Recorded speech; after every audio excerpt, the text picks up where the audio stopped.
80s, 90s, etc. But I said to myself, look, I didn't have the sensitization that, facing social media, nobody sensitized me on how to react and behave under the spotlight.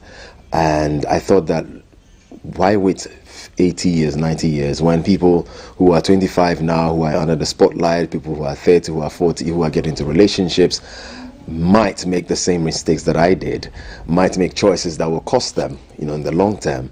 And so, no, I said, no, I need to write it now and impact on their lives so that they don't make the choices that I made, and also let them know what some of the things that I put in place, structures that I put in place to be able to, fight those battles and then come out and face the new world. And so for me, the time was rife. And the last year I told myself, look, 50 years would be the perfect time to do that. And so here we are.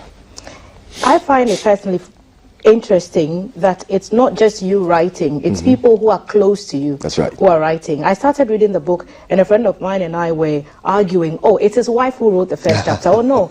And we found out later that it was your mother. And it's not just her. Yeah. It's other people who were close to you, industry players. That's your right. wife who was speaking very vocally. People write books because they have a story to tell. Why the need to involve other voices in your narrative? Well, there was a need for me to also hear from others, and sometimes you kind of have a perception that people think of you in a certain light, but then when they come out to speak, you realize that, okay, sometimes it may not be all too rosy, and there may be things that they think of you that you don't know, and the book offers them opportunity to say it not in your face, but behind you, and so I gave them the opportunity to say it as it is, how they felt about me and what my journey has been. So if someone had said something you didn't particularly agree with, would you still have allowed it? I'll put it in there. I mean, if I'm willing to tell you a part of my life that you never knew of, why would I? And of course, they are there to also authenticate or otherwise. And so for me, it was important that we hear from other people as well, and those that have also impacted me in a lot of ways. Yeah.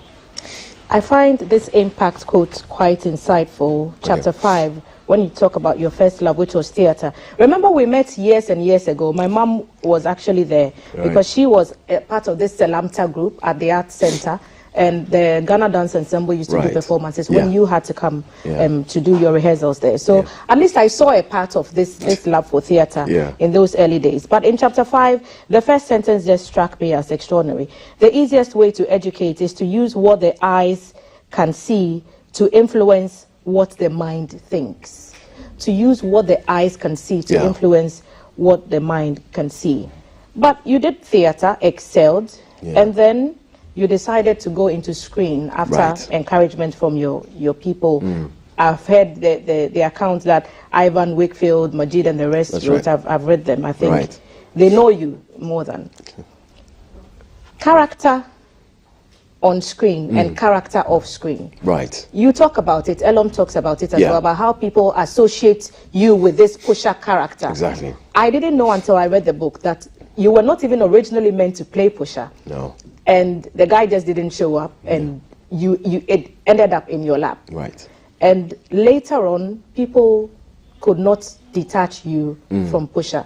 How has that affected you beyond the story you told about the mother that pulled her boy close so that they will not be associated with you? Yeah, there was a conscious effort to ensure that I wasn't stereotyped, and so when it came to projects that I needed to do, I factored that into other similarities of Pusha, because there was directors or producers wanted me to play things alongside, the similar Pusha, because he can do it, and that's what he's done. And I didn't want to be known as plain, and I needed some variety, to test my skill and push myself to play other roles, and therefore that consciousness of not playing the characters that were similar to Pusha the early days was very, very deliberate. And so because I knew that the experience that you just mentioned, people would not, I meet people at church and then they're like, Pusha, you come to church, kind of thing the first time, and so people have this perception about the roles that you play and what it means, how they can relate that to your personal space, and therefore I decided not to fall into that category of, he plays a bad boy character very well, and so let's give it to him. So that was it for me. But you haven't always been out of mischief, have you? In terms of even your interactions with your friends, you getting up to no good with Kwame and all that in your early days. And I'm saying these things to encourage you to read the book. Adjetey Anang's book, A Story of Faith and Imperfection and Resilience, is available across platforms, so you can get it and read. I'm trying not to give you any spoilers, but there's a lot to take on in this book. You had friends. I remember your first smoking experience that you described in the book. Oh, yeah. Because it was all peer pressure. Yeah. Are those the kind of themes you want to address when you talk about those particular experiences growing up and how they influenced your future choices? I mean, bits and pieces of all that. You can't pinpoint one thing as having sole impact on you. For example, patterns in family line. I come from a family where out of 8 children, only 1 marriage is standing, and that alone is a battle, because then the next generation will have to face that, and everybody must find out what are the patterns in their family line. Probably it's diabetes, for example, so you have to check if it's glaucoma, you have to check, and these things impact on us, certain lifestyles, and mine was relationship, marriage, and already in the beginning I knew that was going to be a challenge, and so even though I was conscious about it, at a certain point you lose track, because then you fall into a world where it has its own structures. There's this fun side, attention, glitz and glamour. Exactly, glitz and glamour. You put it right, and you very soon you are lost in that space, and because you feel that you're not the only one doing something, you feel it's okay and it's safe. And forgetting all the patterns, forgetting all the contributions that could mar you, that could make you. And it's important that we're deliberate with those, with these things that happens around us, even what people say about you, etc. And nothing is by accident, and everything is once you confront it, it's in a way to either elevate you or bring you down, and you have to make your choices very, very right. So is this you confronting the mistakes? You admit in the book that they were mistakes made that you made when you stepped out on your marriage? Yeah, I mean, it started, I think that for a greater part, and the experience was hard, hitting when early years of marriage. And so the cheating did not happen during the relationship stage, because you were together 7 years before you married. Yeah. So it happened after you were married. Yeah, and this was, and when I say cheating, I think that, for the most part, people think that when it's cheating, then we conclude that then means sleeping with sexual affairs. No. I mean, the good book tells us that even when a woman walks by and you think of them lustfully in your mind, you have sinned, and that's cheating. And so there's emotional, there's mental, and the physical as well. You said emotional and physical. Yes, so I did say that. Explain that. So in my bit to explain that covers a whole spectrum of I hug you, for example, and my mind is like I'm thinking lustfully about you. That's cheating.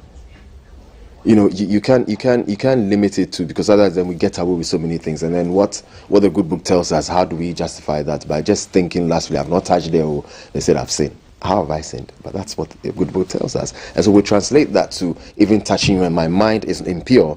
I have cheated because I have a partner, and that thought should run through me only with my partner. Then so you didn't sleep with anybody? No. I'm not going to say that. I slept with anybody. In my thought processing, that is where the cheating happens, and it's tough for me to even put it into words, because the way it was written in the book is how I wanted to leave it at, because the moment you try to explain these things, then okay, the media takes it up and then they twist their own headlines and it becomes something else. That's why we would put the words against what you're saying, because you say, and I'm reading a portion of the book that is, everywhere people are sharing that particular screenshot. Yeah. And you say that you were naive from the start about subtle amorous hints, and perhaps made a lot of assumptions about people's motives till it was too late. And you also admit that you got bolder and more daring and adventurous, and sometimes initiated flirtatious conversations and led many on. And you've been in very compromising situations with ladies.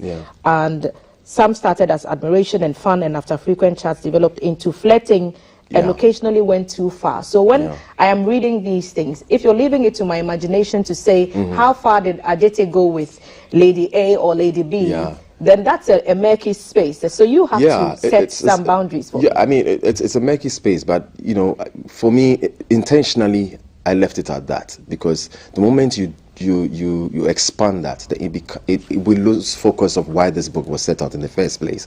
And the notion that our habit not a habit, I think there's a culture of glorifying negativity, and it's high time that we begin to move away from that. I mean, here we are, we complain about the Western world representing Africa in only negativity, but we do worse, because negativity sells. But how does that develop a nation? How does that develop our society?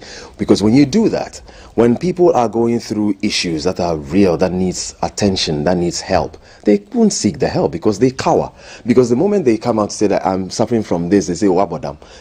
That's the attitude. And I think that we're not helping young people who are in the limelight, who we say we're going to hand over, to be able to really search deep and say, look, these are my weaknesses. I need to confront them to become a better person. And so this book actually is in a way speaking to these young people that, look, what you're going through is not new.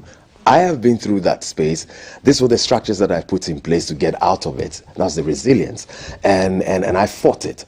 These are the things that you can do as well to get out of it. Because if we don't do that, then we were going to have people replicating what we've done. And then we're still where we are. We don't grow. And the human capacity is important when it's a driving force of the creative space. If you yourself cannot grow and develop, the content you're putting out there will not make any impact anyway. So it's a kiss and not tell part of this book. Apologizing straightforward to the ladies that you led on, but without naming any names. No, with the benefit of what we've been through, another book that we've read recently, was that deliberate from the beginning? Or did you decide at some point that I'm not going to put such names forward?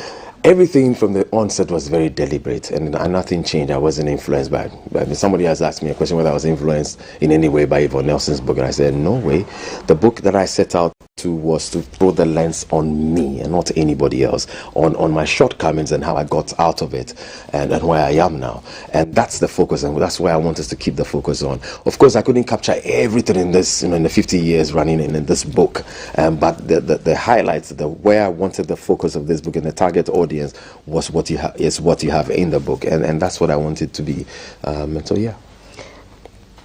Are you disappointed, or were you at any point disappointed? Because you're apart from the pusher image, that people, bad boy image and all that, you're a role model in many spheres. A role model in theater, a role model on screen. You are in the youth ministry, you're leading people. You've had your own personal journeys. So for you to admit openly to cheating your words, are you disappointed? And are the people around you feeling the same way? I was disappointed when I was in there. Okay, when I was coming out of it, because I was like, hey man, there has to be a stop to this, because I'm hurting loved ones, etc. And so then years back, yes, I was, but when I came out of it, it's my story, and I need, for me, it's even strong in that. Look, I can't impact somebody who is going through a similar issues without an element of vulnerability and sincerity, and for them to be able to relate to me, I need to be open. Look, I've walked that path before, but this is how you deal with it, and you can't stay in that. You need to be. We all talk about success, but if we have success without being grounded, then we're going nowhere. And so for me, disappointment in myself, as in led a certain life then, but disappointment interested in Before then, had you been in a previous relationship where cheating was a factor for leading to a breakup or a separation? No. So that marriage experience was the first few ones for you. Yeah. You're not willing to say how many of those encounters? No, because then I take away from the focus of the book, and I don't want us to do that. When you talk about Elom, Mrs. Anang, good morning. When you talk about Elom's intuition, and I like how you put it, because you say that she had an uncanny intuition, which saved you from a lot of terrible trouble. Yeah. Speak to us about some of those. No, I mean, terrible trouble in terms of, you know that when, and it's just by grace. Look, I'm not going to lie to you that whatever you sow, you're going to reap, and it grows. And so, for example, you're here, you start a conversation that is very light, and then you throw an emoji there, and then it develops. Now it's kissing emojis, whatever, and then there's a temptation to want to meet the person, and it grows. Now, if you are in there for a long time, you become very used to, and then you want to progress, because that's how it always progresses. Now, the point where it was getting to was when the intuition saved me. If I sit here and looking back, if some of the intuitions did not come, and for her to really sit up and said, hey, who knows what would have happened? Because you said in the book that sometimes you feel it was the Holy Spirit speaking through Elom, because she would dream dreams. Yeah, exactly. So then you'll be prompted, jolted out of it. This definitely was not my doing, because it was like as if you are what if you've not hit the ground yet, but you're about to, and then free fall, as you will, and then something saves you, and it's just not your doing, because you are in it, and so you need some kind of somebody to pick you out or save you out of the situation, and that's what my wife, the contribution that she did as far as this. I've not come and said there was a macho thing that I decided to stop, and no. It was a combination of factors that really saw me out of danger. Holy Spirit at work, and yes, exactly. And there were parts of the book that I found really in awe, really, of all the circumstances that led to other things happening. But a big part of the story you're telling is also about that journey of the 7 years after marriage, when you had been trying to have a baby. Yeah, that's right. And you tell us about the toll it takes on a marriage. And I just, without going back again to the focus of the cheating bit, was it a part of these alternatives that you were exploring with these other ladies that you mentioned in the book? Was the infertility journey a toll on your marriage to the extent that you needed a release, and so you encouraged these attentions? Not at all. Now, this is clear distinction about what the experience that we had with waiting for a child, and then there was this habit cultivated of not having a lot of sensitization dealing with my fans. So that was in its own world, because this is a world that I created of how was I going to deal with my fans when they're throwing all sorts of commendations and admiration, etc. And I found that as a world that I could escape to have some fun without any bad intentions, because look, the very beginning, when people beyond their conversations and decide to want us to meet in person, then I cut them off.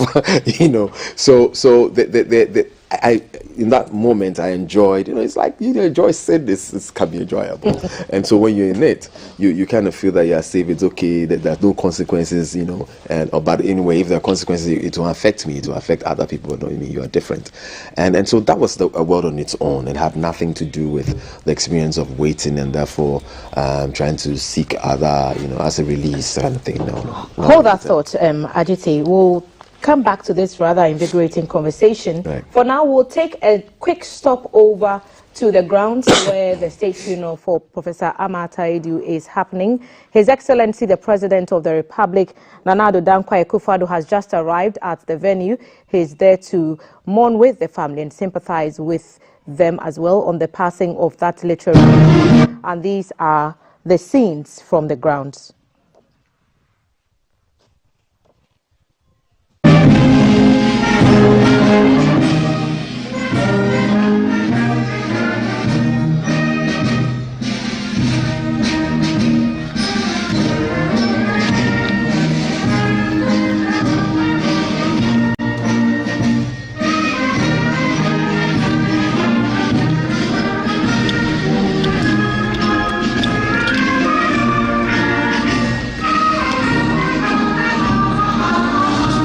Excellency the President, at the grounds of the funeral of Professor Adjetey Anang, the scenes that we are seeing from the grounds right now. And we'll continue to go in and out of that space intermittently to see what more is happening on the grounds. Professor Adjetey Anang was a Ghanaian author, poet, playwright, politician, and an academic known widely across Africa and the world. And obviously her novels and her themes have resonated with lots of people. She's inspired many writers at home and in the diaspora. And even at her passing, she continues to be honored and immortalized. His Excellency Nana Addo Dankwa Akufo-Addo at the funeral of Professor Adjetey Anang, who we bid farewell to today.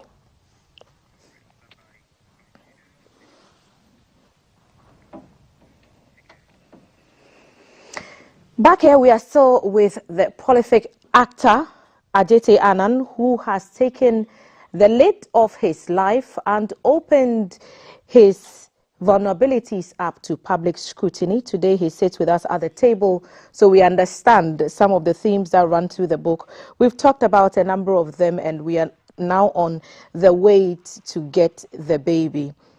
I personally felt, and I had to stop reading the book at a point, when I read Elom's chapters on what her experiences have been like on that journey to getting That's right. the baby. You had talked about her earlier on how you met on the the set of Things You Do for Love and how you had kept in touch and all the lovey-dovey stuff you people did before you got married. But to hear from her own words how the journey affected her. The key thing is she spoke highly of your unwavering support, even though in your narrative you described it as the weight it was like hanging a noose around your head. But she didn't see that noose. She saw the support. If she said you would follow her anyway, if you hear of anything, you are there.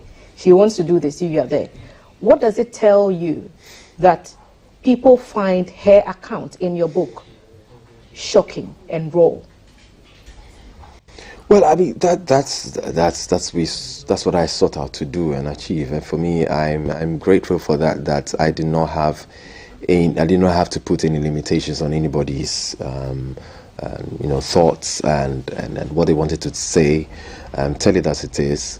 We're people who we must grow from a certain space, and if already there's untruth, there's dishonesty, there's you're coming from a place where you want everything to look goody and so okay, then you will not achieve, or whatever you're going to do will not be clean as possible. So there was a need for me to hear her out. I mean, some of the things that she said out there are pretty much even more detailed than what we've shared. Okay, and that's what I love, because the book gives you an opportunity to really bring it all out, and for people to know, and that is healing in its way, its own way, for her, for our relationship, and for anybody out there who may be going through a similar situation. And so that's what I find very, very probably unique about this book, that it was just not all me and what I thought, but allowing people, loved ones who were close to me, who knew me, and all the experiences that they went through, whether mentally or otherwise, to really come out and say it as it is, and I'm happy about that. This was a woman who was scared of losing you. Yeah. She titled the whole chapter, "I Was Scared of Losing Him." And she grew from, that place of fear where she said she was advised to, let you go out into the world and shine. And she learned to adjust to the system of, the fans. And she calls them those with good intentions, those who have, no malice intended. Yeah. And then those who are actually, out to get you. Yeah. And to read about her, I will say to hear her talk about how even going out with you, when you started, going out with her as part of one of your healing journeys, was an eye-opener for her, because she had to draw a line between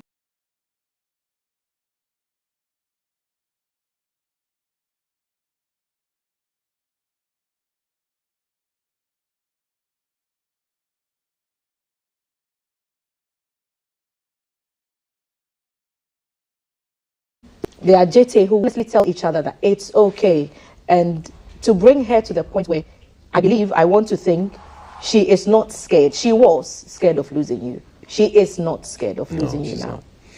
What brought you to that point? They're beginning to listen to her.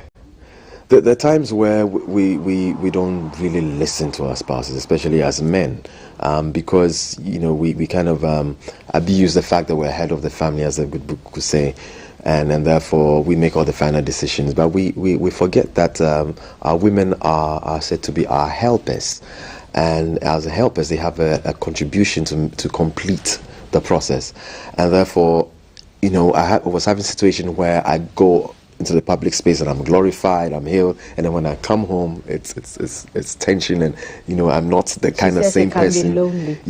And I was like, what was I doing? I go out there and she's in the background, all the fans have their pictures and everything. She's in the corner. She's just, you can see her just fading out into the background just to allow me to shine, as it were. And I thought that, okay, the person who I'm supposed to spend the rest of my life with is not really happy, and I'm making all these other people happy. Am I not missing something? So, as part of my resilience, as part of the fight, as part of the process of, really building, where I'd come from, I needed to draw personal boundaries. And as part of which was that putting things in place where, in the same way, protecting my own self. I mean, issues like sharing passwords became one of the factors, because I did not saw it as an intrusion into my personal space, because personal space, we're married, we're supposed to one, there's nothing like. Yes, but what's the privacy in that? Is the argument some would say. So we are all having this nice conversation. They say password. Adjetey, I'm not sure about this one. You made a deliberate decision to share passwords with your wife. And she found chats. Was that before or after she found the chats?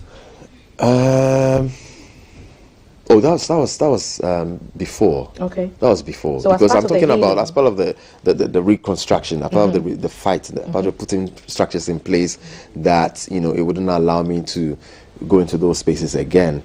Because mind you, if you come out of it, everything, all the elements will fight against you to really get back to it. It's like this is where this is where you belong, and you find your way out. The forces will drive you back. So there's a need for me to realize that even sharing my password was for her to look out for me when people send me messages, especially with the female, and I'm like, I just answer it. And she's like, no. And when we women say this, what we mean actually is that. I'm like, how? I say, yeah. That's what. And when you respond in this way, then you be leading her on, and this, I can tell you, this will be the consequences. And I'm like, oh, okay. So then I begin to realize that she's looking out for me, not that she wants to find out what I'm up to and all that. Yes, she wants you all to herself, but she's also looking out for you. Looking out for me, and we have to understand and grab that. For most men, I didn't grab that. I thought that she was just being nosy initially, until I began to learn that no, she's in here looking out for me. And so sharing my passwords, it's rather a blessing in the sense that it also keeps me on my toes, that we don't keep anything away from each other. She can go into my pages, and and so that for me was some of the structures that I put in place, the boundaries that I put in place to protect our relationship, and not just even me alone. The media. Yeah. You had a bit to say about how we perform this role of informing the public about the personalities that we come to enjoy on screen. What is the one thing the media got wrong in this whole journey? You've talked about how even in hospital, I think Elon talks about it, you're there in desperation and in pain and in some deep anguished place. But people still want to take pictures with Adjetey Anang. How has the media missed it in all this? I think that for a greater part, we've not been really balanced in our reportage, and especially looking out for the motivations in why we do certain works and projects. And when we miss that, then our perspective on a book like this will be very, very limited and myopic. And in that sense, and that is why for every headline that has come out of this book has to do with chapter 9, which is unfortunate because the book is way, way, way bigger than chapter 9, and that is not the intention of the book.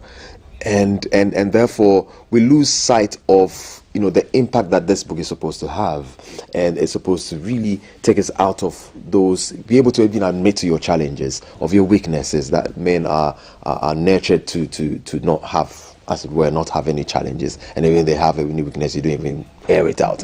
How do we get help? How do we move from that era into this new age where we want to confront our weaknesses, get help, and overcome them, so that we on a day-to-day basis become a better person, better versions of ourselves? Those are the important juices that we should be telling out there, for people to read in this book, to find out how I got out of bad choices, etc. But that is not the focus at all, and it even though I expect it, because that's how it's been over a period. If it's more balanced, then we're more. Do you think the book would have sold? Yeah. Without that chapter 9 that admitted to infidelity? I think that the book would have sold, but for me it wouldn't have been complete, because of my target, of my focus and intention of why I'm writing this. I can't write a book where I paint myself as a saint or the good and confirm what the public has been saying. I mean, if I don't bring this out, the public is not going to know this. They're just going to see me as this well-disciplined. But hey, man, I'm not superhuman. I'm human. I'm flesh and blood. I'm flesh and blood, and I need to. I need to let you know that I had weaknesses at a certain point in my journey, and for people to relate to me not as this, oh, he's a celebrity and so he can do no wrong, he's a saint. You have to get it from the beginning that you are human, you're flesh and blood. You're prone to doing mistakes, you're prone to going down a certain dark alley, and you have to be conscious about those moments and beginning to put those boundaries immediately, so that when you are under the spotlight and fully blown, you're able to tackle some of these things. These are the focuses of this book, and to help our young people, so that when they get to where we are, they would have been 10 times better than us, and therefore then our industry in all aspects become very, very fruitful in every way. This chapter called The Challenges of Being Christian in the Entertainment Industry. Yeah. I almost don't want to read that chapter because I can only imagine, being a presenter myself, what those challenges would be like. What have yours been largely?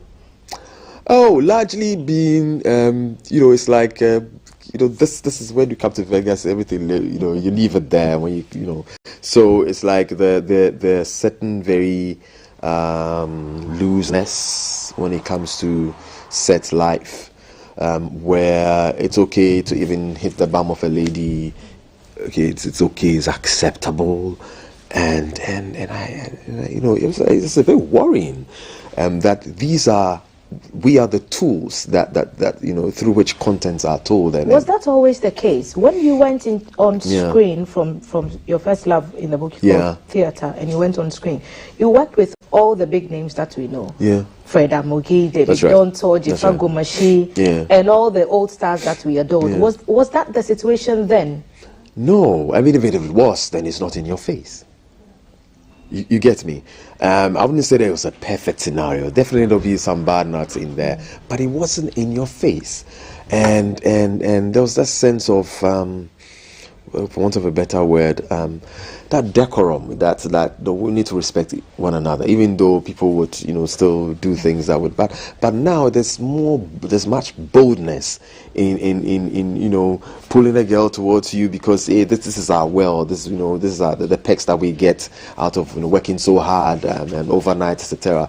And I thought that, look, if the discipline doesn't start with us, we can't change the world out there with our content. It starts with us, and we begin to look inward, look into the mirror. What do you see? The change that you want to see in the people out there, then it must start with you. And so for me, it was tough being in that space. And I've heard people say that you can be a Christian and act. Why did you go into in the acting world? Because people are loose, people do all sorts of things. I'm like, yeah, when Christ came, he came for sinners. That's the dark place. He went to the places that are dark to save people. We have to impact. We have to continue what Christ was doing. If we're looking at it from the Christian lens, and that's the focus of this book actually. So if you're out of that context and you're making comments, I'm not going to really pay attention to you because you lose it from the very beginning, and therefore.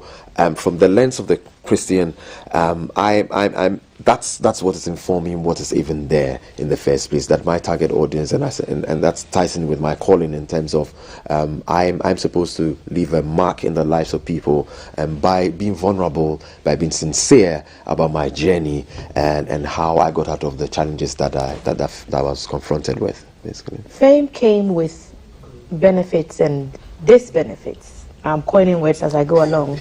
And in your case, like in the lives of some of your other colleagues within entertainment, it came with politics. Yeah, it did. And it's one of the subjects that a lot of people are talking about, but which you don't answer fully, even in the book, to say, oh, someone approached me and asked me to endorse this candidate of this political party. That's right. And I refused. So why are you holding back the rest of the information? And tell us everything. Once you're saying it, say everything and let's hear. It's still the focus. Because there are places where I intentionally give you details because I didn't want it to go that, because it loses the focus. I always, at every point in time, I tell you, halt. The focus is still on me. Turn the lens back on me. All right, because I don't want it to be about other people, for names to stick in there, and it becomes another subject. Don't. At least tell us which year this was when they called you to. Is it in the book? If buy the book and find it, it's in there. Because if you tell us I won't tell you, then we can have our own. What do they call it? Mathematical what you formula. do by telling the year is preventing people to buy my book. That's why I've kept quiet. You see, I'm trying to say it, but I want you to say, then you said it. No. So it's not Thelma who read the book and then came in. Buy the book. But how you said that at the time when you turned the offer down, things were really difficult. Oh, yes. And isn't that always the time, when we're faced with so many challenges, and those who still will tell you that the time when they changed the figures was actually a hard time at home. Adjetey, how difficult? Because maybe you're difficult as Adjetey Anang and somebody's difficult at 2:30. Because it's always relative, walk away, by our standards, it was difficult. We may be eating once a day. Somebody may not have anything to eat at all. So that it's very relative. But by our own standards, then it was tough on us. We, especially given where somebody like my wife had come from, where things were pretty much okay, and then she comes to the marriage, and we're having this challenge which is very new to her. So in that sense, things were difficult. And then you pray as a Christian for a windfall, and then this opportunity just comes around the corner. It's like, God has answered our prayers. But then again, you ask yourself, at what cost? At what cost? And when you think of the kind of people you're mentoring, for example, I talk about this alcoholic beverage company that approaches me and wants me to endorse this, and then I'm with these young people who have taken up to me, and I'm telling them, focus on your books, don't do alcohol, because don't do drinks. Drink. If I drink in my room. Maybe a wine I share with my wife. That is our personal space. Yeah. So I thought, okay, so I go in there and I take this commercial, and the deal was so good. Okay, I've never been offered that before, and then they knew the implications of endorsing a certain brand like that, and so they really were the budget was really good. But I asked myself, Charlie, at what cost? These young guys, I'll go to church or Saturday, they see me and they're like, hey, Uncle Adjetey, you said we shouldn't drink alcohol, but we saw you there and we're drinking. I'm like, for them, that image of, it's not about what I said, but how am I living my words for them to be a right example for them. And I thought that, no, I'll be doing a very, very disservice to them, and I'll not be practicing what I'm preaching. And therefore, let's pull out. It was tough. I'm saying it very easily here, but it was tough for us to come to that decision. And given that we're praying, and that was a breakthrough at that time, and it wasn't easy at all, but I had to let go, because I wanted to instill in these children that you have to walk the talk, and I'm supposed to be that mentor, then I have to live it, and that's how come I let go of those. And so similarly to the flag bearership, or when it came to politics, I didn't want to align myself with a particular party publicly. In my own personal space, I knew at every time who I was voting for. Space, you are... I'm for the government of the day. I'm for the government of the day. I work with any government on the day. And once the masses have voted you in power, I'm aligned with you until your term is over. What's the next letter after the end of the party you belong to? What's the next letter? After the N of the party you belong. Buy the book. You see clues in the book. But hey, how the whole story is about being an inspiration and using your experiences to impact the next person. Beyond the book, what do you want the story to be? Because everybody has a chapter that speaks to them. And I've read through a number of them. If anyone were to take anything away at all, what would you want that to be? I mean, it's so easy for you. Faith, imperfections, resilience. That's simple. Very simple. So focus. Faith. What does faith mean to you? What are the weaknesses, things that you're struggling with? Face them, confront them, fight them. Don't let just this is as people say that as for our family, this is what God gave us. Because there are family lessons in there, aren't we? I read, chapter 1, your mom was talking so highly of you and what you've managed to achieve and what the movement. You talked about your father and the experience of. And so for me, when it came to that, what I saw in my dad, for example, I noticed what the good the positives were, and I also noticed the negatives. I need to improve on the positives, but also rewrite them. We're not coming out with their partners. They'll go to events alone, and what you do is opening a certain window where people can come in, and all sorts of things can begin to happen. And I told myself that, look, if I'm going for an event, unless we've discussed it, I'm not going to go without her. She must be a part of that process.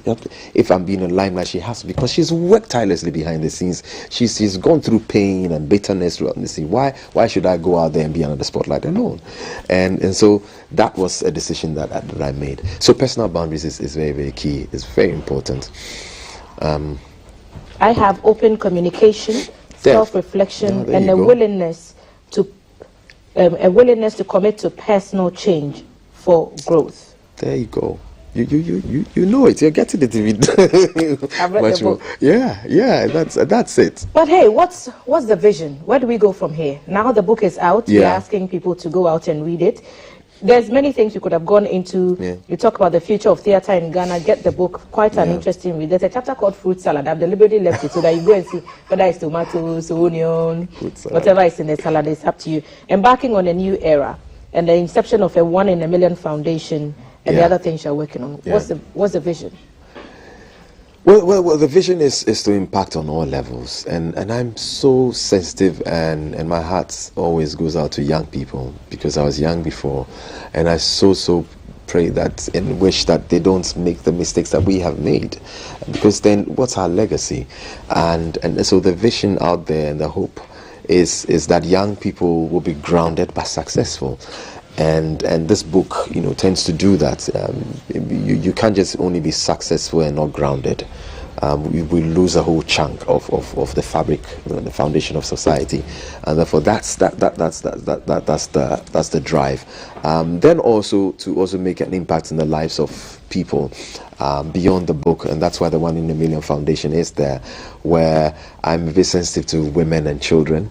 Not just because I have a wife, but because of personal tragedies in our family, because of difficulty in having access to quality health care and delivery, etc. So I was a bit partial in focusing on women and children, but for the most part, these are the gender that need really attention when it comes to health, and therefore my hope is that with partnership with NHIS,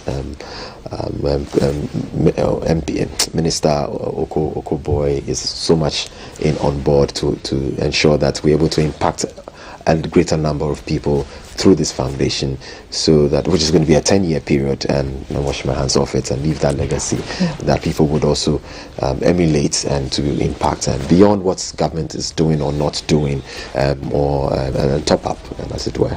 Make people's lives better. Yes, important. And also, have you paid your TV license?